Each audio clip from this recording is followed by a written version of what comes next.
Hello semua, Assalamualaikum. Bertemu semua. kita dalam segmen Kotak Suara. Apa khabar semua? Khabar baik? So Farah, hari ni kita tak berdua. Ya, sekali lagi kita tak berdua. Alhamdulillah lah ada yang masih sudi nak menjadi tetamu podcast kita.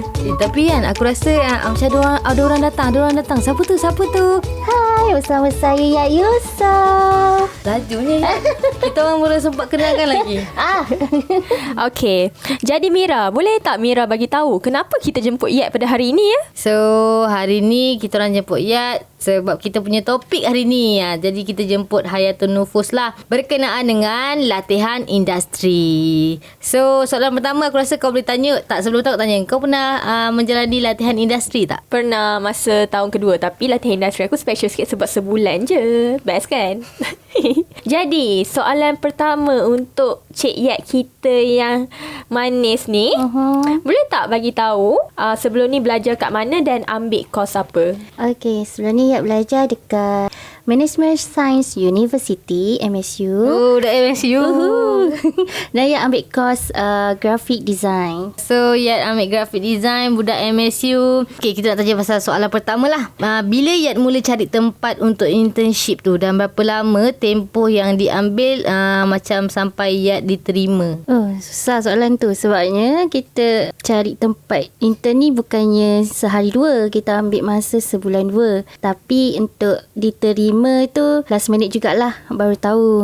So macam Yat cari tempat intern ni dalam 2 bulan macam tu. And then call semua dalam 2 minggu sebelum nak masuk baru Yat dapat. Ni bila ni? Cerita bila ni? Tahun lepas. Oh, tahun ni dah bekerja? Of course. Alhamdulillah. Nampaklah intern berdedikasi dulu sampai kena serap kan? Alhamdulillah. Rasa macam rendah diri lah. Alamak. Aku sampai tak nak pergi tempat intern yang lama tu. Malu sangat tak perform. Ya, bagi tahu tadi maklum balas yang diterima macam agak lambat jugalah kan. Ada yang cepat, ada yang lambat. Jadi biasanya company yang apply tu bagi maklum balas macam mana? Dari email ke ataupun melalui WhatsApp ke, macam mana? Diorang tak ada WhatsApp lah. Selama ni kita berhubung dengan email. So Yat selalu follow up. And diorang pun follow up kat Yat juga, bagi tahu sama ada diterima ataupun tidak. Oh, jawapan ringkas. Ya. Yat apply ni Yat guna apa? Facebook, Instagram, WhatsApp? Oish. Yat guna ada. medium apa? Medium. Kalau apply ni kita guna medium email lah. Lagi proper, lagi formal. Kalau mencari tempat intern tu, semua medium cari. Media sosial, email lah. Masa Yat buat keputusan untuk apply kepada sesebuah company tu untuk mencari tempat internship, Yat kaji dulu tak company tu? Ataupun Yat macam mengamalkan prinsip, hentam je lah, janji aku dapat tempat untuk internship, lantak lah company apa pun? Sebenarnya tak boleh tau. Kita nak main hentam kromo je ni. Oh, tak ada mengamalkan siap. Lantak lah, tak ada. Tak boleh sebab kita ni banyak cabang. Macam grafik ni banyak cabang. So kita nak ambil company tu, nak tengok job scope dia macam mana, apa semua. Kena tahulah apa yang diorang buat. Tapi yang last sekali, yang tu barulah baru boleh macam lantaklah kita pergi je lah. Redo. Ais redo. Betul. Okay, macam berdasarkan pengalaman Yat kan, Yat ada tak macam sebelum Yat nak melalui latihan industri, Yat ada kena interview dulu ataupun kawan-kawan ke, dia tak cerita kena interview dulu ke? Kebanyakannya kena interview. Serius lah? Latihan industri kena interview? Ya, betul. Lagi grafik diorang interview. Macam Yat dapat tempat intern ni seminggu sebelum dapat, and then tak ada interview apa, terus masuk. Macam kawan-kawan Yat ada lalui juga interview. Diorang diorang dapat task sebelum diorang pergi interview. Sebelum diorang interview, diorang dapat task dulu buat design. Diorang tengok sama ada design yang diorang bagi tu diterima ke tidak, baru dipanggil untuk interview. Menarik. Kalau aku dulu tak tahulah, main masuk je. CV aku macam impresif sangat kot, terus interview. Tapi end up tak perform kan. Tapi itulah penting interview kan. Tapi kau sebulan. Kan. Yat berapa lama? 6 bulan. Patutlah. Diorang pun datang hentam kromo, janji ada budak nak kena kerah. Berapa range allowance yang ditawarkan kepada Yat? Range dan allowance? kawan-kawan lain juga? Aku suka soalan ni pasal allowance. Okay, soalan seterusnya nanti jawab dulu soalan ni. Ataupun Rich yang Yat tahulah biasanya. Biasanya kalau macam internship ni range allowance kebanyakannya lah yang diterima dalam 200 ke atas. Yang ke atas tu tak tahulah, mungkin 500, 700, 1000 pun ada. Tapi lagi banyak. Lagi banyak lagilah korang punya kerja tu lagi tough lah. Tapi kan cakap pasal allowance ni, aku suka soalan kau yang allowance tu sebab biasanya budak macam pelajar latihan industri ni, diorang kalau macam kerja banyak tapi bayar ciput kan. Kerja banyak tapi macam staff. Kerja banyak tapi tak bayar. Ya, rasa macam patut tak diorang merungut? Okey, untuk pelajar-pelajar kat luar sana yang tengah internship yang ataupun yang baru nak mencari internship, tolong jangan fikir yang korang ni, alamak aku punya allowance 200 je tapi kerja macam nak rak. Tak ya, korang kena tahu yang korang ni training, di train korang dapat allowance tu, alhamdulillah. Tak dapat lagi lah. Masa Yat menjalani latihan industri dulu, Yat cuma buat satu kerja yang berdasarkan apa yang Yat belajar masa dekat EU saja ke, ataupun Yat buat kerja-kerja lain yang di luar bidang Yat juga? Okey, masa internship lama kan, 6 bulan. So tak tumpukan satu kerja lah. Ada kerja yang job scope yang diberikan tu untuk design saja, tapi ada tanya macam staff-staff lain, ada tak benda lain yang Yat buat masa tu. Yat betul-betul tak ada kerja untuk design, baru Yat keluar untuk cari ada tak kerja lain, boleh tak Yat nak tolong macam tu. Dengan mulut sebab dia orang rasa sebab lagi satu korang ni adalah orang yang baru lagi nak masuk alam pekerjaan. Mungkin time belajar korang dah buat part time, tapi latihan industri lain. Macam latihan industri dulu, kau buat apa Farah masa kau Shredding paper. Kau shredding paper? Belajar lah shredding paper. Tapi okey lah, kau tolong sensor lepas tu yang pergi mana tu. Tolonglah. Tapi macam aku dulu, aku internship aku kat TV station tau. Bila aku kat TV station, first day aku pakai kerja kurung Kita expect macam mungkin hari ni aku akan belajar menaip something ni bla. Aku kena buat air. Aku kena buat air. Lepas tu aku cuci cawan tu aku kena letak kat store. And aku pakai kerja kurung. So macam maksudnya bila korang buat internship, korang tak buat benda yang korang belajar tau, yang diajar dengan lecturer.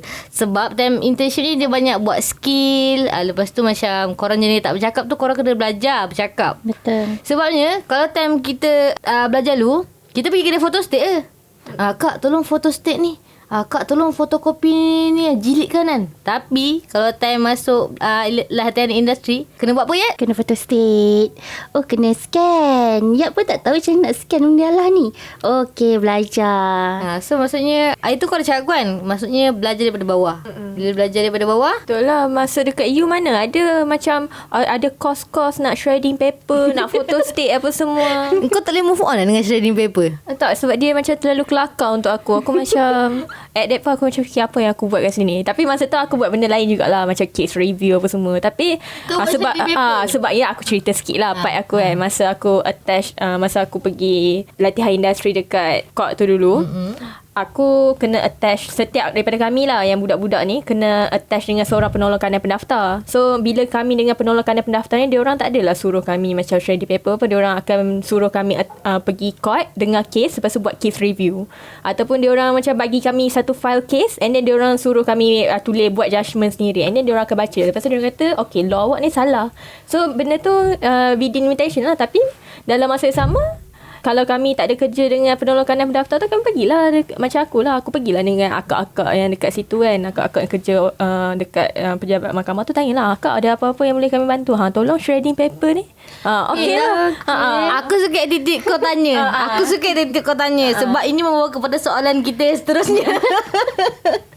Soalan yang seterusnya kan.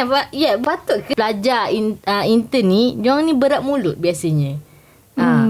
Sebenarnya tak boleh. Ya, buat ke dulu? Tak. Ya ke? Tak, macam sekarang ni selalu terbaca macam majikan-majikan kat luar sana merungut. Budak-budak intern ni tak reti nak berkawan dengan staff. Bukan berkawan jenis yang level Hura-hura. Tak, maksudnya yang bertanya ke apa. Ya, tahu korang intern sebagai HR, korang intern sebagai admin. Tapi tak salahkan kita tanya untuk Bahagian lain.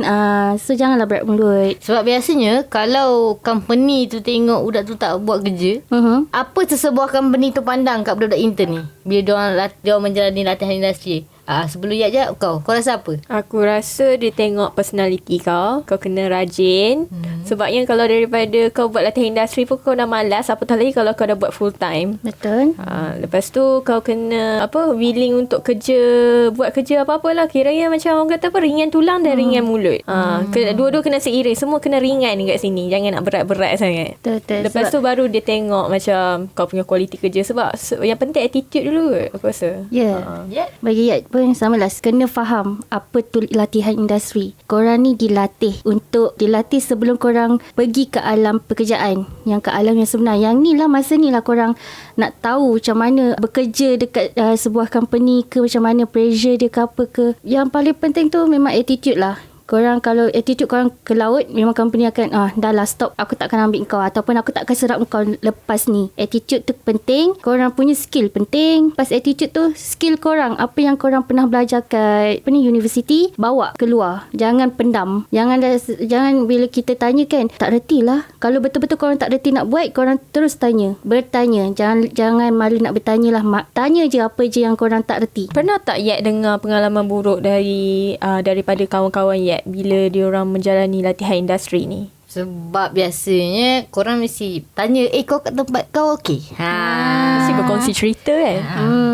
Setakat Yat intern satu batch dengan Yat ni, tak ada pula cerita buruk. Diorang cerita yang macam tempat intern aku best, setiap minggu ada je benda diorang nak buat.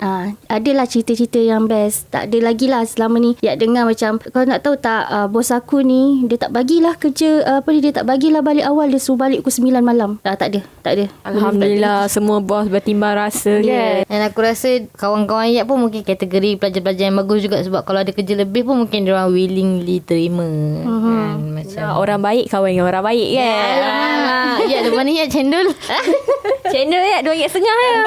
Cendol durian ke cendol biasa? Durian. Lama. Next, Farah, soalan kita. Cakap pasal kita buat internship, kita dalam satu company kan.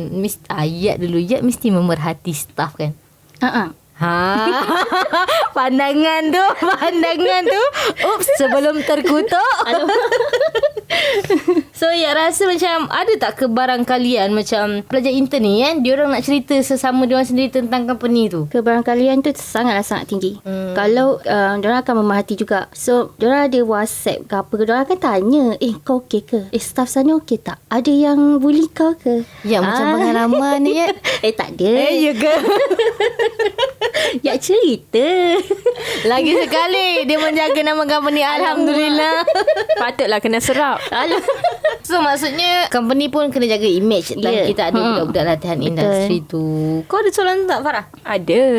Bercakap pasal kawan-kawan kan. Berapa peratusan kawan-kawan intern yang diserap masuk ke company yang diorang buat latihan industri? Peratusan dalam 80 ke 90% lah. Alhamdulillah. Maksud dia walaupun zaman-zaman pandemik macam ni pun ada rezeki diorang betul. ni. Tapi yang tak diserap tu mungkin bukan rezeki mereka.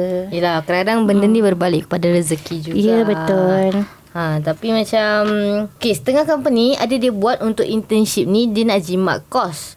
Tapi macam kalau dia jimat kos, kalau satu jawatan tu dia keep on berulang kali budak-budak intern yang tak khusus. Maksudnya tak ada orang yang jaga khusus benda tu. Sebenarnya tak sistematik lah. Sebab dia tukar-tukar kan. Betul. Jadi macam mana Yat, pada pandangan Yat kan, bila budak-budak merungut, bila diorang buat benda tu, diorang rasa terpaksa, lepas tu diorang fikir negatif, diorang mesti akan merungut dekat media sosial. Ya. Kau pernah tengok kat Twitter? Pernah, banyak je. Dan bagi aku benda tu tak patut lah. Sebab kau tempat yang kau bakal buat latihan industri tu, mungkin diorang akan serapkan masuk. Dan orang tu mungkin akan jadi majikan kau for good lah, your future employer. So janganlah nak burukkan kan. Kira macam kau yang menghapuskan peluang kau sendiri, lepas tu nak salahkan orang lain kan. Macam mana pula pendapat Yat? Kok Yat rasa Memang patut pun. Fitnah. Cocok kita bagi lagi cocok. Ya, bongkarkan segalanya. Sebenarnya tak boleh lah macam tu. Kalau korang upload benda-benda macam kutuk company tu, macam Farah kata tadi, company yang bakal serap korang masuk, bila korang kutuk, korang tak diserap, korang cakap macam apalah company ni. Jangan salahkan rezeki, jangan salahkan takdir. Korang yang buat korang punya takdir macam tu. Bagi Yat, kalau korang intern ataupun bekerja, company tu buruk macam mana sekalipun, jangan upload dekat media sosial. Bila korang nak pergi bekerja ke apa, akan datang nanti majikan-majikan ni, diorang sangat-sangatlah bijak untuk check semua media sosial kita. Apa yang kita post, apa yang kita upload, ada tak berkenaan dengan company-company lepas ke apa yang tak puas hati, mesti dia akan tengok. So jaga. Bagus jawapan Yat tu. Positif lah Yat. Bagus. Kita pun dah macam boleh faham kenapa dia kena serap masuk kan. Okay. Jadi Yat, we'll move on kepada soalan seterusnya. Okay. Mungkin soalan akhir lah. Soalan akhir. Alah, tak puas hati lagi nak bersama dengan Yat. Okay. Ada tak tips atau pandangan daripada Yat nak tukar perspektif pelajar intern atau bakal pelajar intern yang takut nak buat internship? Okay, sebelum korang internship mesti korang dimomok-momokkan. Oish, bukan dihantukan Betul lah tu. Dihantui dengan Dihantukan senior-senior. Dimomok-momok. Dengan senior-senior yang lepas yang pergi internship. Korang ni kan nanti intern kan confirm kena bully. Nanti intern kan korang mesti buat kerja lebih masa. Korang ni korang tu. Jangan dengar. Bagi Yat, jangan dengar. Korang intern, korang cari pengalaman korang. Setiap company tu lain-lain cerita. Setiap company tu akan bawa pengalaman yang berbeza. Setiap company tu memberikan pengalaman yang berbeza. Ada cerita-cerita dia yang berbeza. So korang rasai je lah. Korang timba je lah ilmu korang. Masa ni lah korang nak tunjuk skill korang. Korang nak asah skill korang. Yang masa korang belajar lain, ni dah kerja lain. Ambil je macam tu. Jangan dengar cerita pasal habislah kau. Sampai sudahlah kau tak intern kat situ. Macam cikgu lah. Kita pun diam je dengar. Okay, terima kasih ya. Jadi kesimpulan kita untuk podcast pada hari ni lah, berdasarkan apa yang aku dengar daripada Yat ni, jadi aku boleh buat assumption sekarang lah bahawasanya Yat ni diserap masuk sebab dia ada 3 attitude. 1, ringan mulut, 2, ringan tulang, 3, bertanggungjawab. Betul. Nasib baik bukan ringan tangan ke apa. Ringan tangan ke pukul. Tak ada ringan tangan kan? Tak ada. Nak pukul siapa? Okay, kalau aku pula, aku boleh buat kesimpulan ni macam ni. Dua-dua pihak ni ada main peranan. Company pun main peranan penting. Budak-budak intern ni pun memainkan peranan penting. Bila korang buat internship, korang membantu syarikat dari segi flow kerja. Mungkin memudahkan, membantu naikkan company. Dari segi company pula membantu budak-budak ni timba pengalaman, timba ilmu. Lepas tu at the same time company ni membantu korang semua untuk graduate. Tapi ya, sebelum kita tamat, bagi tips sikit. Tips ataupun bak kata Farah, keyword yang paling penting diorang kena jaga. Attitude. Apa yang diorang perlu jaga untuk survive latihan industri dengan jayanya.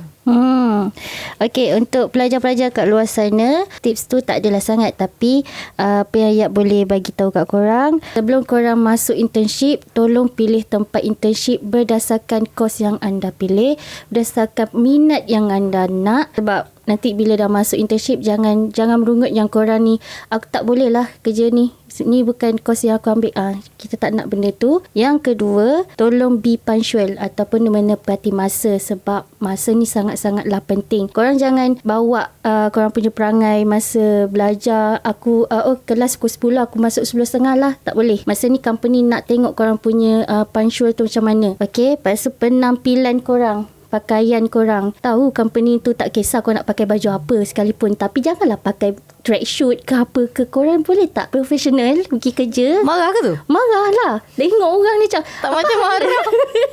Apa hal pakai baju macam ni? Okay. Kalau bos pun pakai sweater. Yes. Itu staff. Kita intern. So so jangan ikut. Jangan ikut. Staff lah. Staff dah melepasi dah fasa tu Okay, lepas tu bila kau dah masuk dekat internship, bila kau dah buat latihan industri, jangan curi tulang. Kalau staff curi tulang, itu lantak dorang lah. Yang korang janganlah curi tulang. Melainkan korang memang betul-betul tak ada kerja. Jangan lupa tanya, ada kerja ke tidak, ada benda tak nak kena tolong. Kalau betul-betul tak ada juga, barulah korang relax buat kerja korang sendiri. Dan jangan lupa logbook korang ya, sila tulis. Kebiasaannya pelajar-pelajar kat luar sana, tak apalah, last nantilah, lepas habis intern lah aku isi. Dia tak tahu ke daripada logbook tu Macam majikan baru seseorang tahu. yang aku kenal lah. Alamak. Alamak, kita tak boleh cakap di sini ya. Kalau kau cakap aku akan tut. Yang dia tinggal logbook atas meja tu. So logbook ni sangat penting sebabnya penyelia korang tak tahu apa yang korang buat. Yang bagi task kadang bukan penyelia, kadang staff-staff lain atau bos korang yang lagi atas kan. So logbook tolong isi bagi kat penyelia, so diorang boleh tahu apa benda yang korang buat. Gitu. Okey, kau nak tutup Ferrari ni, kau tutup lah. Okay, pertama sekali saya nak ucapkan, Macam nak ulang balik, tak nak habis-habis. Pertama sekali saya nak ucapkan terima kasih lah Kak Yat kerana sudi menyertai podcast kami pada hari ini. Sama-sama. Diharap Yat takkan jemu dan serik lah untuk menyertai podcast kami lah Yat. Okey kan? Okey. Cendol dah jadi kan? Alhamdulillah tak. Okey, terima kasih Yat sebab menyertai kami. Okey, Mira ada apa-apa nak tambah? Okey, terima kasih juga Kak Yat, terima kasih Kak Farah, terima kasih kat anda semua yang mendengar kami punya podcast Kotak Suara episod 3 Latihan Industri. Jadi kalau ada cadangan untuk topik yang menarik, korang boleh share ataupun komen dekat bawah-bawah ni untuk kita orang bincangkan untuk next episode. Ataupun kalau ada pengalaman pengalaman dengan budak-budak industri, boleh juga kat Wow, yang menyelit dia nak caras kita. Of course. Nak buka segmen sendiri. Ya. Okey, mungkin orang akan tanya, betul ke suara Yat ni? Yat boleh ni tak sebelum kita habis ni Yat cuba jelaskan suara Yat tu. Comel. Suara Yat memang macam ni. Tu dah kuat ke tu? Dah kuat dah. Dah cukup kuat dah ni, nak buat macam mana. Yat, cuba buat sikit suara Doraemon. Latihan industri. Okey, bye. Terima kasih Yat. Assalamualaikum. Assalamualaikum semua. Bye.